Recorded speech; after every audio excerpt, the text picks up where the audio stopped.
Hello everyone, welcome back to my channel. So happy to have you guys join me today. If you're new here, I'm Lumie. I am a polymer clay artist and illustrator. And in today's video, we're going to be making a flower fairy. A couple of weeks ago, I was thinking about what I should sculpt next. I was trying to figure out what I actually like to create. So while I was thinking about that, the first thing that came to mind was nature. There's just something that I really love about creating things that are in and around nature. I know that sounds super vague. It really is vague because even though I came to that conclusion, I still had no idea what I actually wanted to make. But inspiration struck, and as I was looking for the tools that I was using in my previous video, if you haven't checked that out, feel free to do so. I will link it in the description and in the card above. I saw this glass terrarium and I thought it would be super cute to create something that was inside a terrarium, and thus the flower fairy was born. But before we begin, if you're liking this video so far, please don't forget to leave a like and subscribe if you want to see more videos like this from me. I have many more on my channel if you want to check it out. I couldn't wait to get started, so I made my way to the dollar store to see if they had anything similar in stock. I found this elongated dome thing and I thought it would work perfectly. This thing was quite tiny. It was a little bit less than 3 inches in diameter. I wasn't sure I could create the amount of detail that I wanted in something so small, but I guess you'll just have to wait and see. I started with a small piece of clay to make the torso. I used the bottom as a reference to see the size that I would need for the base of the body. I wanted her to have a chubby belly, so I formed the clay so that there would be a slope for her chest to her belly.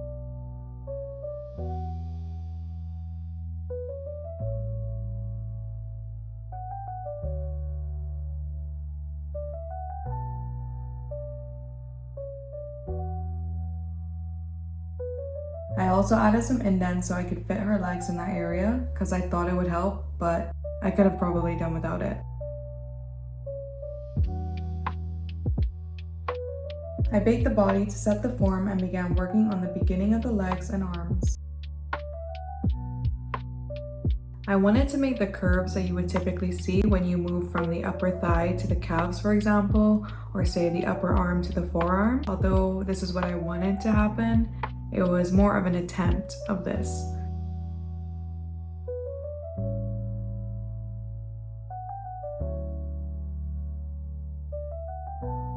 Now that the body looks a little bit like a turkey, I started to add the tops of the arms.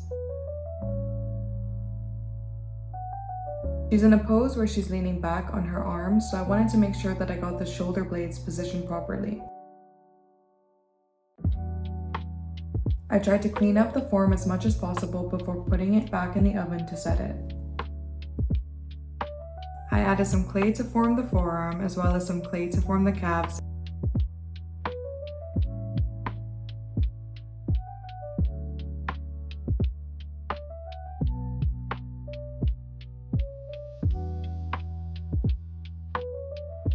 And you know what? It does have a little bit of a shape if you look at it. Just squint at it. Just do a little squint. Yeah, there you go. You can see the shape, right? Now moving on to my nightmare, the hands. I keep telling myself once I get the technique down, it will make it easier to do. I didn't know if I should add some little noodles to form the fingers or if I should just use my X-Acto knife to split the clay and make the fingers.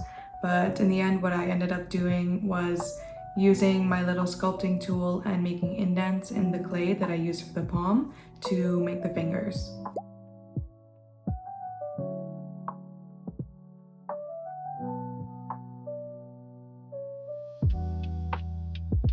I also decided last minute that I really like the hands that I made for her, so instead of making shoes, I decided to make some little footsies and toesies for her as well.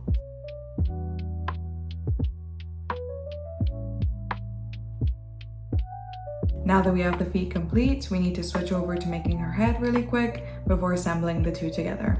I placed a small ball of clay to the tip of my sculpting tool so that it would make it easier to sculpt the head, and it did! It was actually so much easier than I thought it was going to be to sculpt the head on this thing. I love when things go according to plan. That was something that I had difficulty with while sculpting the Powerpuff Girls since I had used an acrylic block while sculpting their heads. I was super happy with how the face sculpt turned out. It looks like an actual head, don't you think? To finish it off, I added a little nose. This needs a little bit more work to get it perfect, but it was quite difficult to do on such a small scale. I was barely able to do it for the Powerpuff Girls, so the fact that it was on an even smaller scale made it that much more difficult. I sculpted some ears to fit on the side of her head.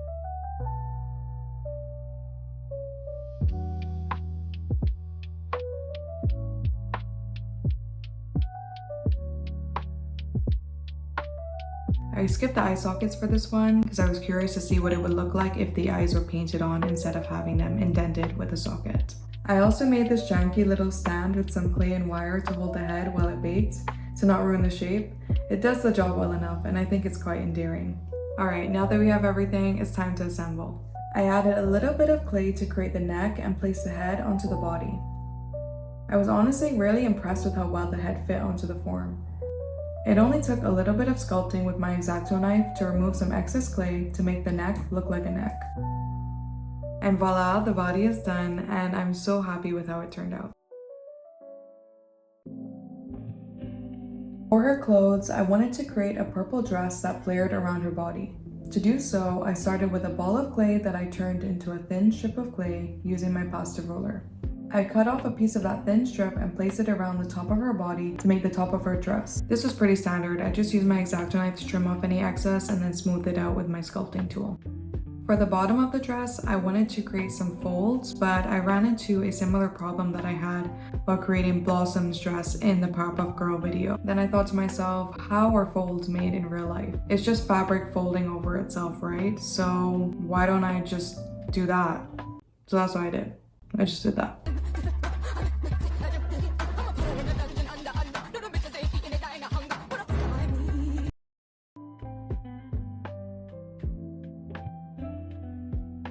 Now just to smooth it onto the form and that part was complete.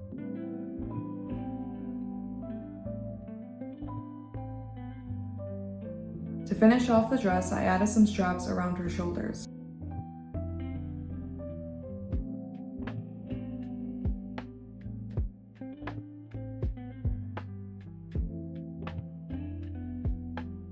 I used a thin piece of clay to wrap around her form as sort of a belt situation.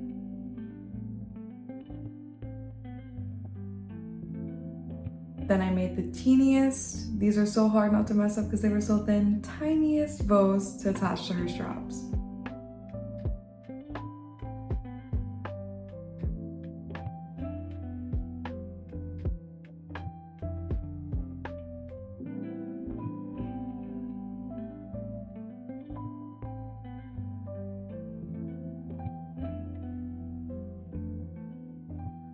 As you'll probably see later, I probably didn't need to do bows on both straps since one of them will be hidden by the hair anyways. But for now, I was very happy with how they came out and honestly even more impressed that I was able to make something so small. And to finish off her outfit, I added another tiny little bow to the back of her dress, tying off her belt.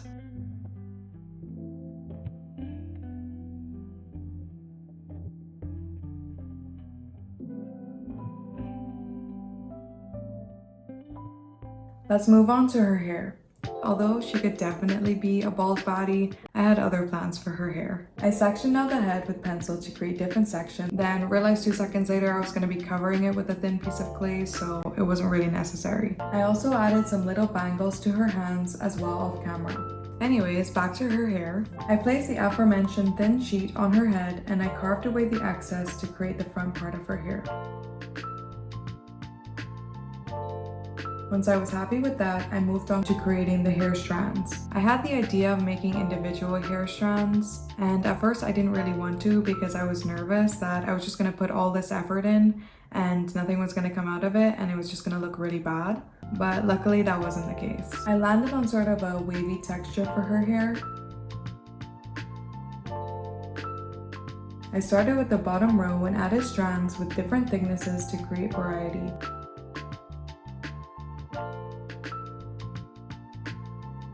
And later added a layer above that one, filling in the filling in the gaps where necessary, and I'm so happy that I did this. I really love the look of the individual strands stacked on top of the other. I added some sections with my sculpting tool and created some more teeny tiny things. This time was a little twist of hair to place on the side of her head.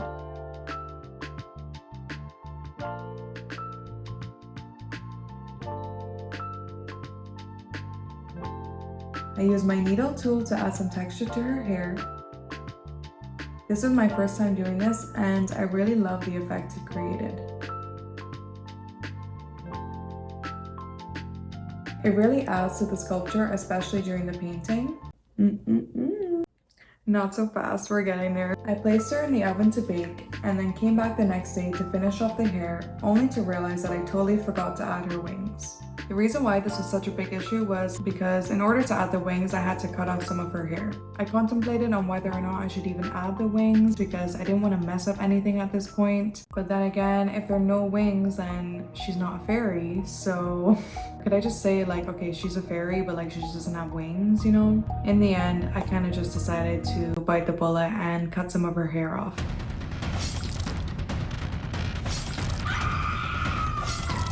Okay, I might have been a little bit dramatic with only having to cut off like 2 pieces of hair, but to be fair to me, I thought I was gonna have to cut off way more than that. So luckily, crisis averted, and we're just gonna get back to making her wings. I used my X-Acto knife to cut out the shape of the wings.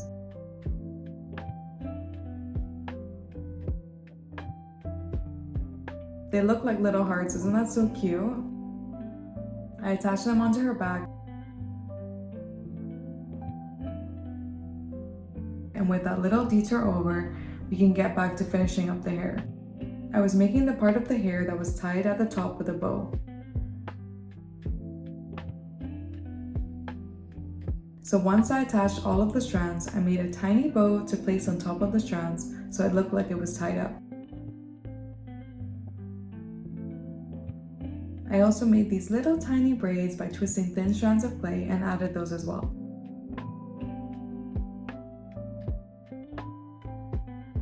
So now that we have the fairy sculpted, we're going to start working on the parts for her environment. And to do that, we're going to start off with some rocks. I baked some lumps of clay and then used a blade to cut off little chunks of the rock to create sharp edges for the stones. Warning, do not do this at home. I almost nicked myself a couple of times doing this, so be very warned if you attempt to do this. Braving through, I made a couple more rocks using this method. Next, we're moving on to the mushrooms, and those were fairly easy. I made a little gumdrop for the base and used one of my metal tools to create the rounded top. I put those bad boys together and voila, a mushroom. And here's more mushrooms. Lastly, for the environment, I made some butterflies by carving out a similar shape as I did for the wings in a thin strip of clay. Then attached them to a little noodle that represented the butterfly's body. Whee! Okay, I made a couple of those and now we're getting on to painting. The main colors that I used for this terrarium were purple, green, gray, red, and brown. And that's the exact color we're going to be using to paint her hair. For each section, I did about 3 coats to make sure that it was as opaque as I wanted. Now all you need to do is just sit back and relax and enjoy the painting process.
Alright, she's all done. I should also mention that I used some chalk pastels to add some dimension to her face,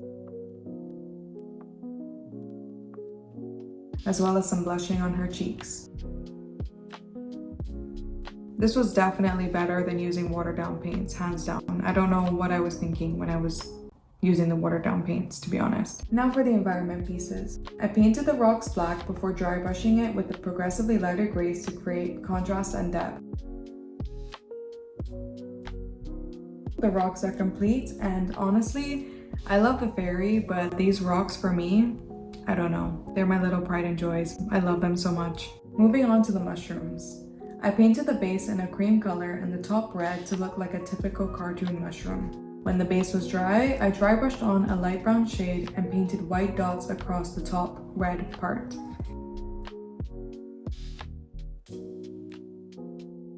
Cuties! Lastly, I'll paint the butterflies. I decided to do 3 different types of purples and mix and match them for the wings and the dots on the wings.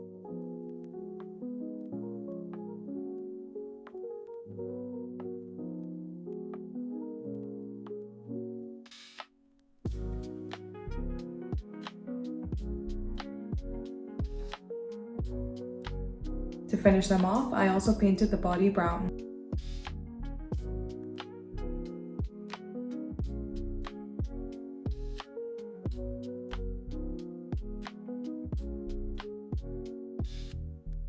For the glazing, I used 2 different Sculpey glazes. I used satin for the fairy and the gloss glaze for everything else. I wanted the fairy to stand out, as well as I wanted the environment pieces to look wet and shiny as if they were in an actual forest.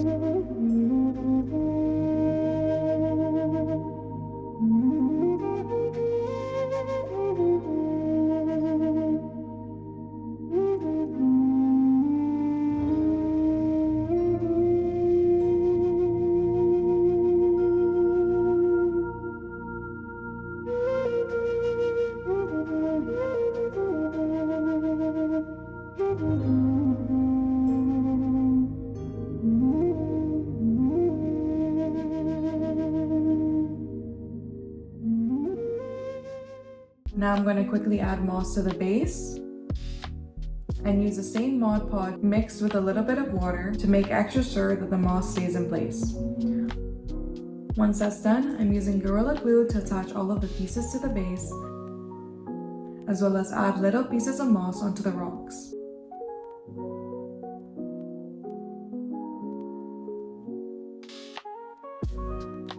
And with that, we're gonna move on to the final reveal, and I hope you all are as excited as I am.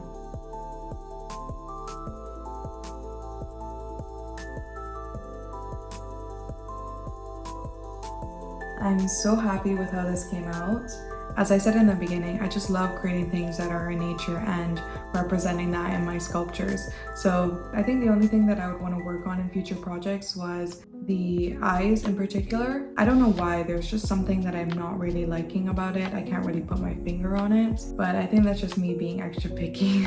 I literally don't talk this much in my daily life that I'm actually losing my voice doing this. Thank you all so much for watching, and I really hope you enjoyed this video. If you did, please don't forget to leave a like and subscribe if you want to see more videos from me. I also have an Etsy shop that is linked in the description below, where you can check out some of the other stuff I made.